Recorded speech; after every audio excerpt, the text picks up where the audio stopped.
Bonjour à tous, j'espère que vous allez bien ce jeudi 4 décembre 2025. C'est Benjamin, alias Black Wolf. Aujourd'hui, je vais mettre en avant plusieurs actualités macroéconomiques crypto du moment et on va parler du prix du BTC, de l'ETH et on va faire un focus particulier sur les altcoins puisque la grande majorité des altcoins se retrouvent dans la même configuration graphique, donc qui est une configuration qui est plutôt haussière. Donc je vais passer en revue plusieurs alts avec des objectifs de prix théoriques, et il y aura entre autres XRP, Tao, donc restez bien jusqu'au bout de la vidéo.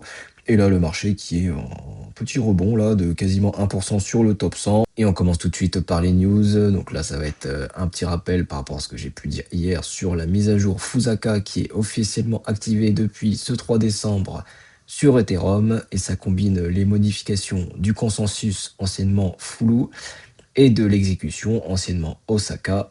Et au cœur de cette mise à jour Fusaka se trouve l'implémentation de Pirdas qui permet, pour rappel, aux validateurs de vérifier la disponibilité des données en échantillonnant une partie aléatoire seulement, plutôt qu'en téléchargeant l'ensemble du blob, et ça réduit ainsi les besoins en bande passante et stockage jusqu'à 85%.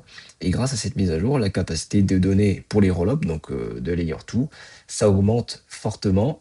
Il y a plus d'espace pour les données d'appel, ce qui devrait permettre de baisser les frais de Layer 2 et accélérer les règlements. Le Parlement britannique a adopté la loi qui reconnaît officiellement les cryptoactifs comme une nouvelle catégorie de propriété distincte des biens tangibles et des droits contractuels. Et cette reconnaissance confère aux détenteurs des droits légaux solides comme la propriété, la succession, la récupération en cas de vol, le traitement en cas d'insolvabilité. Le vote intervient après des années de débats légaux et marque la fin d'une incertitude juridique historique en Angleterre et au Pays de Galles. On a quelques grandes banques qui sont en train de collaborer avec Coinbase sur des projets pilotes concernant les stablecoins, les gardes d'actifs et le trading crypto. Et ça, c'est Coinbase qui l'a déclaré lors d'une allocution publique. Donc, Brian Armstrong a ajouté, sans dévoiler le nom des banques, que les meilleures banques saisissent l'opportunité et que celles qui refusent de s'adapter pourraient être laissées pour compte. Ce développement survient dans un contexte plus large de transition de l'industrie financière traditionnelle vers l'adoption des cryptos, comme les stablecoins, la tokenisation et l'infrastructure de garde, ce qui revêt un intérêt stratégique croissant pour les institutions. Alors ça, c'est un sujet que j'avais abordé dans une précédente vidéo. L'agence de notation Standard & Poor's a abaissé l'évaluation des réserves de Tether, jugeant qu'elle présente désormais un profil faible, et selon des analystes de HSBC, cette dégradation ravive le risque jugé intrinsèque que l'USDT perde sa parité, donc qui perde son peg avec le dollar en cas de ruée vers les rachats. Et le problème mis en avant concerne la composition des réserves de Tether, qui comporte désormais une part accrue d'actifs jugés plus risqués. Donc il y a des obligations, des prêts sécurisés, des métaux, des cryptos, et moins de trésorerie liquide en face. Donc on parle surtout des bons du trésor très court terme américains. Polymarket a annoncé le 3 décembre 2025 la réouverture de son application américaine pour les utilisateurs figurant sur liste d'attente. Cette réouverture fait suite à l'acquisition par Polymarket de l'échange licencié QCEX.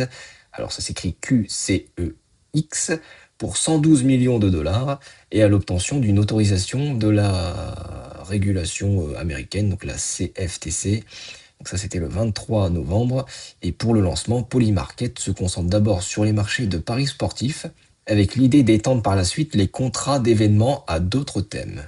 Alors là, on se concentre plus sur BlackRock désormais, car lors du sommet Dealbook Summit, Larry Fink, le CEO de BlackRock, a affirmé avoir changé de regard sur la crypto, et notamment sur Bitcoin. Donc anciennement critique dessus, il a reconnu qu'il détient désormais des milliards de dollars de BTC via le fonds spot de BlackRock. Il a décrit Bitcoin comme un asset of fear, soulignant sa forte volatilité.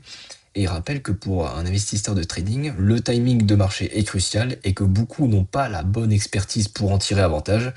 Ce positionnement contraste fortement avec ses propos d'il y a quelques années, où il associait les cryptoactifs au blanchiment d'argent, et ce revirement illustre la normalisation de l'exposition institutionnelle à la crypto. Plusieurs plateformes et acteurs crypto ont multiplié les opérations de fusion-acquisition en 2025, consolidant le secteur autour de quelques géants. Le marché M&A crypto semble toutefois bel et bien s'être intensifié, signe d'une industrie en maturation, avec des acteurs cherchant à étendre leur portée, acquérir des licences, consolider des infrastructures ou diversifier leurs services.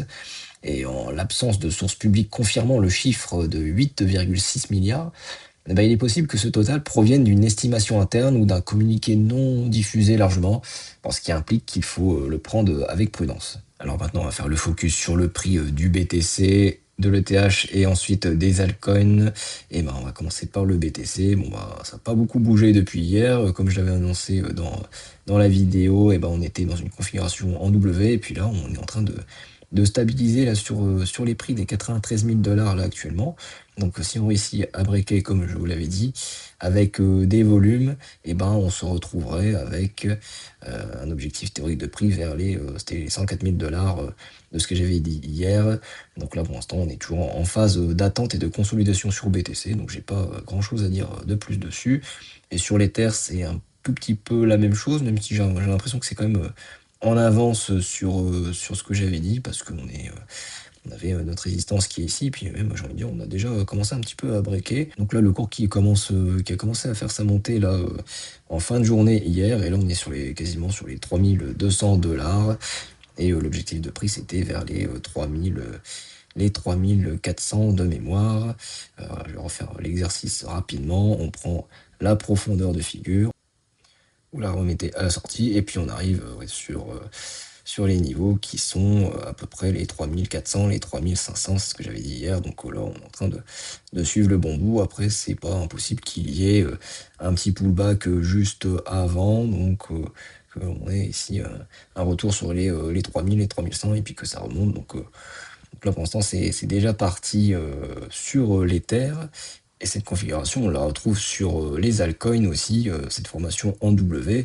Bah, si on prend par exemple le Shiba, et ben, on a aussi une résistance qui s'est matérialisée là actuellement. Et puis on a notre W, hein, c'est quelque chose qui est très, très visuel et qui s'est matérialisé ici. Et on a déjà un petit peu breaké vers le haut.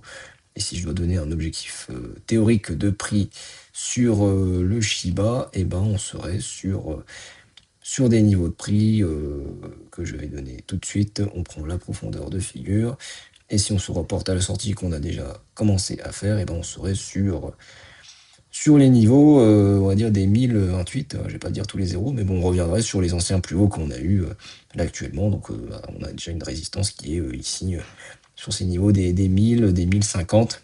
Si je dois prendre un autre actif par exemple, alors, si on prend le Dodge, on reste toujours dans les mêmes coins, et ben c'est pareil, on a un W là qui se dessine aussi, et ben on trace aussi la résistance sur notre Dogecoin. Et si je fais la profondeur de figure, alors en principe on doit prendre la plus grande profondeur. Bon, je pense que là on est un petit peu à peu près pareil.